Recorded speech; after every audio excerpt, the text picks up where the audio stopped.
உலகில் எத்தனையோ மரங்கள் இருக்க சிவனுக்கு வில்வம் மட்டும் ஏன் இவ்வளவு பிடிக்கும்? இதன் பின்னணியில் இருக்கும் தெய்வீக ரகசியம் உங்களுக்கு தெரியுமா? புராணங்களின்படி பார்வதி தேவி விளையாடும் போது அவரது நெற்றியில் இருந்து சிந்திய ஒரு வியர்வை துளியிலிருந்துதான் இந்த புனிதமான வில்வ மரம் தோன்றியது. அதனால்தான் இந்த மரத்தின் ஒவ்வொரு பகுதியிலும் தேவியின் பல்வேறு அம்சங்கள் நிறைந்துள்ளன. உதாரணமாக இதன் வேரில் கிரிஜா தேவியும், தண்டு பகுதியில் மகேஸ்வரியும், இலைகளில் பார்வதியும் குடிகொண்டிருக்கிறார்கள். இப்படி மரம் முழுவதுமே ஊமையின் சொரூபமாக இருப்பதால் சிவபெருமான் இதன் நிழலில் வாசம் செய்வதையே விரும்புகிறார். வில்வ இலையில் இருக்கும் 3 இதழ்கள் சிவன், விஷ்ணு, பிரம்மா ஆகிய மும்மூர்த்திகளையும் சிவனின் 3 கண்களையும் குறிக்கின்றன. ஆலகால விஷத்தை உண்ட சிவபெருமானின் உடல் உஷ்ணத்தை தணிக்க தேவர்கள் இந்த குளிர்ச்சியான வில்வ இலைகளை கொண்டே அவரை வழிபட்டனர். இதன் மகிமையை விளக்க ஒரு கதையும் உண்டு. சிவராத்திரி அன்று வேடன் ஒருவன் தெரியாமல் வில்வ இலைகளை பறித்து கீழே இருந்த லிங்கத்தின் மேல் போட்டதற்காகவே சிவபெருமான் அவனுக்கு மோட்சத்தை அளித்தார். மற்ற பூக்களைப் போலன்றி வில்வ இலைகளை கழுவி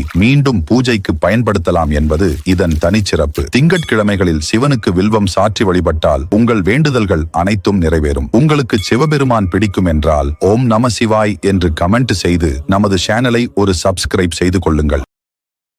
Download ShareChat.